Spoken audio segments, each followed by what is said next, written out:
उत्तराखंड में हिमालय पर्वत की गोद में केदारनाथ मंदिर 12 ज्योतिर्लिंगों में सम्मिलित होने के साथ साथ 4 धाम और पंच केदार में से भी एक है। यहाँ के मुश्किल मौसम के कारण यह मंदिर अप्रैल से नवंबर महीने के बीच ही खुलता है। कत्यूरी शैली में बने पत्थरों के इस मंदिर के बारे में कहा जाता है कि इसका निर्माण पांडव वंश के राजा जन्मेजय ने कराया था। यहाँ स्थित स्वयंभू शिवलिंग अति प्राचीन है। कहा जाता है कि 8वीं शताब्दी में आदि शंकराचार्य ने इस मंदिर का जीर्णोद्धार कराया था।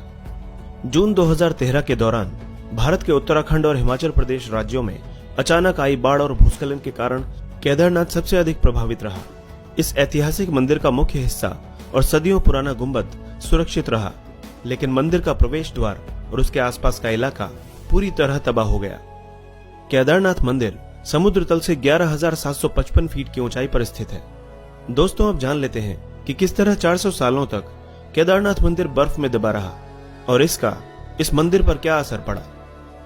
वैज्ञानिकों के अनुसार केदारनाथ मंदिर 400 सालों तक बर्फ में दबा रहा, फिर भी इस मंदिर को कुछ नहीं हुआ। इसीलिए 2013 में आई जल प्रलय के दौरान इस मंदिर के सुरक्षित रह जाने से वैज्ञानिकों को कोई हैरानी नहीं हुई। देहरादून के वाडिया इंस्टीट्यूट के हिमालयन जियोलॉजिकल वैज्ञानिक विजय जोशी ने कहा कि 400 साल तक केदारनाथ के मंदिर के बर्फ के अंदर दबे रहने के बावजूद ये मंदिर सुरक्षित रहा, लेकिन जब बर्फ पीछे हटी तो उसके हटने के निशान मंदिर में मौजूद थे, जिसकी वैज्ञानिकों ने स्टडी की। उसी के आधार पर यह पता लगा कि यह मंदिर 400 सालों तक बर्फ में दबा हुआ था। जोशी कहते हैं कि 13वीं से 17वीं शताब्दी तक यानी 400 साल तक एक छोटा हिमयुग आया था, जिसमें हिमालय का एक बड़ा क्षेत्र बर्फ के अंदर दब गया था। पहले माना जाता था कि मंदिर ग्लेशियर के अंदर है, लेकिन रिसर्च से पता चला कि यह मंदिर ग्लेशियर के अंदर नहीं बल्कि बर्फ में ही दबा हुआ था। वैज्ञानिकों के अनुसार मंदिर की दीवार और पत्थरों पर आज भी इसके निशान हैं। ये निशान ग्लेशियर की रगड़ से बने हैं। ग्लेशियर हर वक्त खिसकते रहते हैं। वे न सिर्फ खिसकते हैं बल्कि उनके साथ उनका वजन भी होता है और साथ ही कई चट्टानें भी उनके साथ होती हैं, जिसके कारण उनके मार्ग में आई हर वस्तु रगड़ खाती हुई चली जाती है।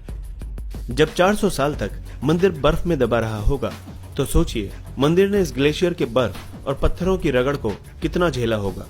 वैज्ञानिकों के अनुसार मंदिर के अंदर भी इसके निशान दिखाई देते हैं। बाहर की ओर की दीवारों पर पत्थरों की रगड़ दिखती है, तो अंदर की दीवारों पर पत्थर समतल हैं, जैसे उनकी पॉलिश की गई हो। एक मत के अनुसार विक्रम संवत 1076 से 1099 तक राज करने वाले मालवा के राजा भोज ने इस मंदिर का निर्माण करवाया था, लेकिन कुछ लोगों के अनुसार यह मंदिर 8वीं शताब्दी में आदि शंकराचार्य ने बनवाया था। बताया जाता है कि मौजूदा केदारनाथ मंदिर के ठीक पीछे पांडवों ने एक मंदिर बनवाया था, लेकिन यह मंदिर वक्त के थपेड़ों की मार नहीं झेल सका। वैसे गढ़वाल विकास निगम के अनुसार भी मौजूदा मंदिर 8वीं शताब्दी में आदि शंकराचार्य ने बनवाया था, यानी छोटे हिमयुग के दौरान, जो कि 13वीं शताब्दी में शुरू हुआ था। उससे पहले ही यह मंदिर बन चुका था। वाडिया इंस्टीट्यूट के वैज्ञानिकों ने केदारनाथ इलाके की लाइकोनोमेट्री डेटिंग भी की। इस तकनीक से शैवाल और उसके कवक को मिलाकर उनके समय का अनुमान लगाया जाता है।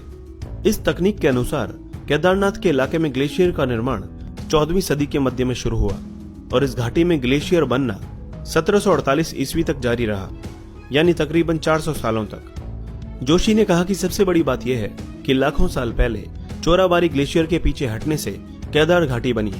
जब ग्लेशियर पीछे हटते हैं तो वे रोड रोलर की तरह अपने नीचे की सारी चट्टानों को पीस देते हैं और साथ में बड़ी बड़ी चट्टानों के टुकड़े छोड़ जाते हैं। जोशी कहते हैं कि ऐसी जगह पर मंदिर बनाना इंजीनियरिंग का एक अद्भुत नमूना है। उन्होंने एक ऐसी जगह और एक ऐसा सेफ मंदिर बनाया कि आज तक उसे कुछ नुकसान नहीं हुआ। वैज्ञानिक डॉक्टर R.K. डोभाल भी इस बात को मानते हैं कि यह मंदिर बहुत ही मजबूती से बनाया गया है।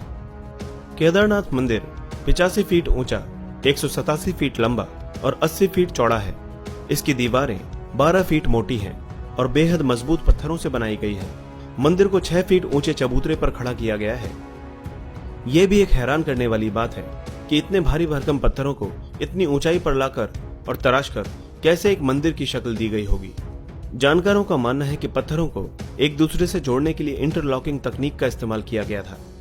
इसी वजह से यह मंदिर एक भूकंपरोधी इमारत में तब्दील हो गया।